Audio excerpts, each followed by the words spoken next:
안녕하세요. 바른투자 커뮤니티 주식분야 양성소 멘토를 맡고 있는 이빨톡톡입니다. 오늘은 수익 스토리 영상을 제작을 해볼 건데요. 큐캐피탈, 그러니까 기생충 테마에 대한 이야기를 해보려고 좀 들고 나왔습니다. 단기 테마는 항상 이슈가 붙으면 던지는 거예요. 이슈가 붙기 전에는 아무도 모르죠. 이런 테마가 형성될 거다 라는 것들은 물론 이제 예측이 가능한 부분들도 있는데 예측이 안 되는 테마들이 있어요. 이런 것들은 이슈가 붙으면 던지는 거지, 그 자리에서 사서 매매를 하려거나 그렇게 하면 안 된다는 거죠. 이런 부분에 대한 이야기를 해보겠습니다. 내 새끼는 금수저님, 107% 수익 인증 해주셨고요. 축하드립니다. 오늘 또 나왔네요.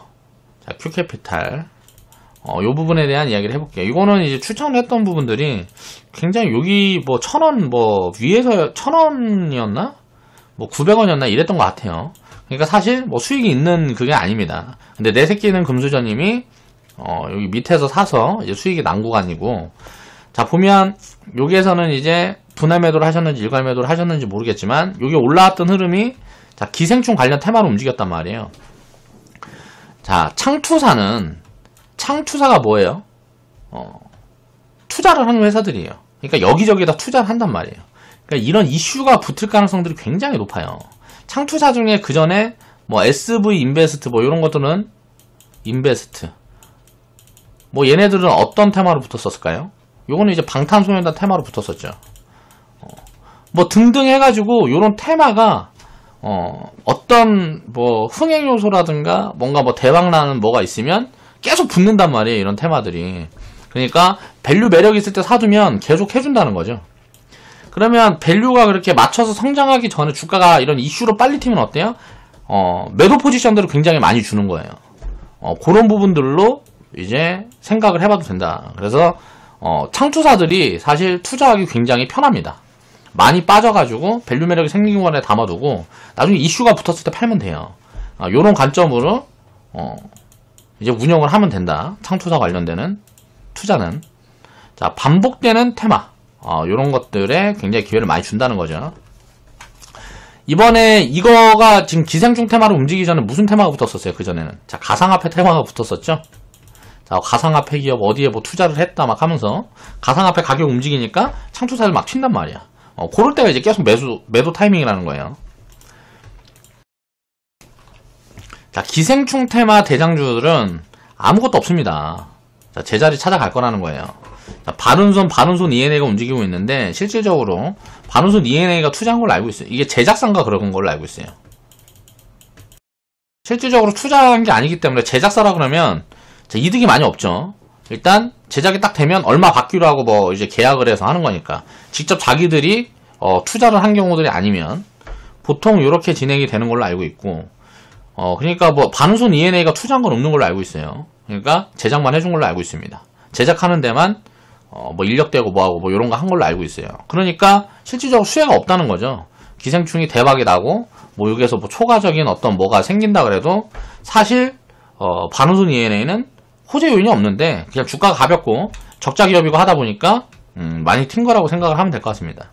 적자 기업의 밸류 체크가 어려운 구간, 결국 제자리로 돌아갈 거고 시장이 하락하거나 하면 저점 이탈할 가능성이 굉장히 높다 라고도 생각을 해야 된다. 실질적으로 돈을 벌 수 있고 숫자가 보여지지 않는 이런 테마는 못 먹는 테마고요. 먹어서도 안 됩니다. 중간에 따라잡는다거나 하면 절대 안 된다는 거죠. 그런다고 이런 밑에 있는 구간에서도 살 수가 없는 자리예요. 이건 밸류 체크가 안 되니까 살 수가 없는 자리예요. 언제 상폐될지도 모르는 그런 회사들이라는 거죠. 그래서 보면 이런 기업들은 요 저점을 깰 가능성도 굉장히 높아요. 나중에 보면 유상증자를 또 할 수도 있겠고, 지금 보면 이제 매출이 잡히거나 나중에 이제 성장하는 어떤 흐름들이 보인다 그러면 이익이 생기거나 그런 것들이 보이고 아니면 인수합병 이슈가 붙거나 또 아니면 어디서 돈이 들어오거나 그런 것들이 보여지기, 그런 시그널들이 보여지기 전에는 관심을 두면 안 된다는 거고요. 그런데 이걸 왜 그림을 그리고 나왔냐면 대장주는 아무것도 없어서 이제 제자리 찾아갈 건데 요게 눌리는 흐름에 체크해 볼 부분들이 있어요. 테마를 체크할 때는 테마가 꺼지고 폭락이 나올 때 체크해보면 좋은 기회들을 만날 수 있다는 거예요. 그 부분에 대한 얘기를 해보려고 요거를 두고 나왔습니다. 테마는 오히려 꺼질 때 기회가 생긴다. 자, 대장주가 꺼지고 이런 흐름들을 체크를 해보면 밸류 매력이 생기는 섹터 종목을 잡으라는 거예요. 자, 테마는 꺼지고 폭락이 있을 때 기회가 있다는 거죠. 자, 바노손이라는 기업을 놓고 보면 요게 이제 처음 눌리는 거기 때문에 이게 눌리는 척하다 요 자리를 다시 쭉 올라갈 수도 있습니다. 그리고 오래 조정을 받을 수도 있죠. 그리고 또 하나의 가능성은 그냥 바로 꺼질 수도 있어요. 바로 꺼지는 게 좋아요. 이거 오래 조정을 받으면 요거는 이제 연관성이 좀 이제 작아지니까. 그런데 바로 꺼지게 되면 어떤 이익들이 있는지 보면 CJ 같은 기업들 보면 지금 현재 상승률이 한 30% 50% 정도 보여져요. 장기적으로. 그런데 이제 우선주 프리미엄을 준다 그러면 요거보다 상승률은 좀 높아지겠죠. 자, 3년 5년 보유해서 50% 100% 수익 보겠다는 관점으로 접근을 한다 그러면 자, 여기 4만원 저점 깨져주면 이건 좋은 매수 포지션이라는 거예요. 예를 들어 주가가 지금 15% 20% 더 빠져주면 어때요? 상승률이 50%에서 70%까지 넘어가겠죠. 그리고 나서 이제 미래 실적들을 반영해 가면서 이제 뭐 3년 4년 보유를 한다 그러면 뭐 100% 수익도 가능한 구간까지 충분히 나올 수 있다라는 거예요. 요게 이렇게 주가가 빠질 때 같이 움직였기 때문에 같이 빠진단 말이에요. 그러면서 하락폭이 더 크게 나올 수가 있어요. 요런 것들은 오히려 좋은 기회가 된다. 라고 생각을 해보면 되는 거고요. CJ라는 기업은 굉장히 좋은 기업이니까 성장도 계속 해주는 기업이고요. 이제 단기적으로 실적이 안 좋다 좋다 해갖고 주가가 출렁이는 부분들은 있겠지만 장기적으로 보유하면 거의 뭐 손해보기가 어려운 기업입니다. 컴퍼니 K 같은 경우를 보면 지금 이거는 이제 지금 구간에서는 한 50% 정도 버블에 있어요. 그러니까 고밸류 구간에 있는데 요것도 보면 지금 이제 주가가 뭐 9,500원이니까 이제 15,000원까지 갔었는데 이게 뭐 6,000원 밑으로 떨어져서 5,000원 4,000원 막 이렇게 내려와주면 이거는 밸류 매력이 생기는 거죠. 지금은 밸류 매력이 없는데 주가 연관성이 작아지는 시점 이게 막 이렇게 흘러내리면 얘도 같이 막 이렇게 흘러내릴 가능성이 높단 말이에요. 그럼 얘는 밸류 매력이 생기는데 얘는 아무것도 없는 거죠. 그럼 나중에는 얘는 이렇게 올라갈 건데 얘는 어때요? 그냥 이 밑에서 기든가 아니면 죽어버리겠죠. 이런 것들을 생각을 해야 돼요. 그러니까 결국은 가치 회귀가 하는데 이런 테마성 흐름들 때문에 가치 팔자가 나오면 과매도가 나올 수 있는 거예요. 그러니까 테마는 오히려 꺼질 때 과매도를 체크를 하는 거예요.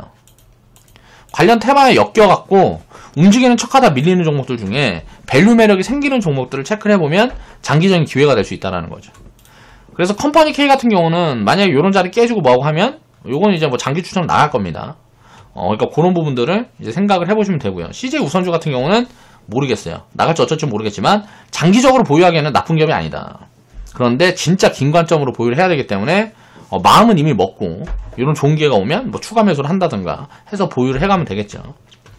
지금 이제 미디어 같은 관련주들도 이제 많이 엮였어요. 이건 관련이 없는데 요쪽이 움직이면서 그러니까 센티멘탈이 좋아지면서 같이 움직였다고 생각하면 되죠. 근데 이제 뭐 요런 이슈가 지나가면 오히려 센티가 안 좋아질 가능성이 있어요. 그러니까 밸류 체크가 많이 어렵습니다. 미디어 같은 경우는 보통 지금 보면 밸류가 뭐 40배씩 받아요. 근데 성장은 이것보다 훨씬 덜 나오는데 미래 성장이 많이 나올 거다 해서 밸류를 많이 받고 있는 거죠. 그러니까 구독 경쟁이 뭐 이거 해서 뭐 요즘 보면 굉장히 뭐라 그래야 되지? 가치를 많이 평가받는 이유는 뭐 디즈니라든가 최근에 보면 애플 그리고 우리나라 회사들도 뭐 통신기업들도 마찬가지고 막 이런 거 얘기가 많이 나오죠. 그래갖고 인수합병도 막 이슈도 많이 있고 넷플릭스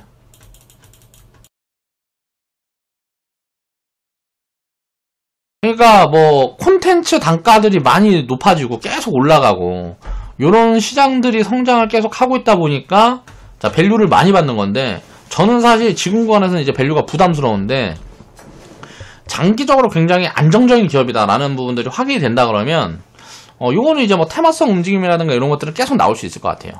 그래서 크게 밸류가 부담이 없는 자 미디어 섹터는 찾아서 보유를 하면 좋을 것 같습니다. 근데 이 미디어 섹터 전체에서 놓고 보면 그렇게 밸류 부담이 많이 없는 종목들은 뭐 한 10% 정도밖에 안 보이는 것 같아요.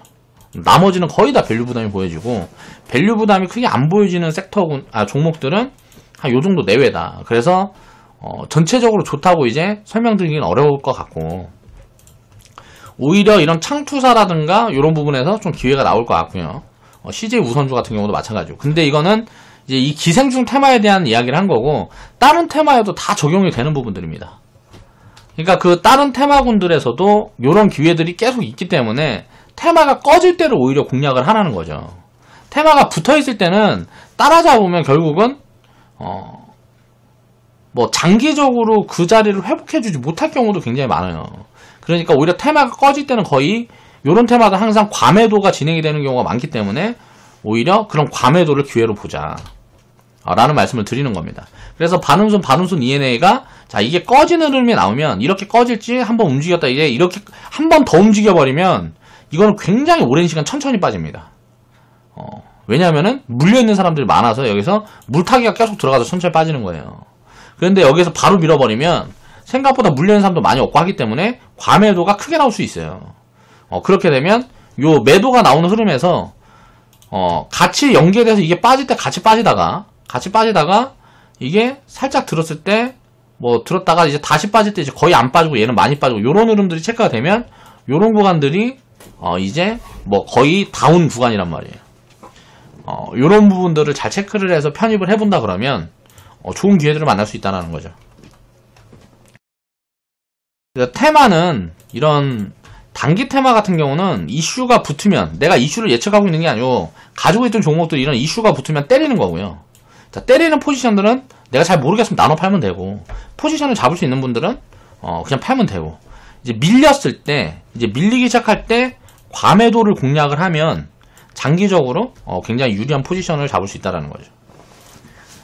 자, 오늘 기생충 테마에 관련된 이제 분석 영상을 준비해 봤습니다. 영상 마무리할게요.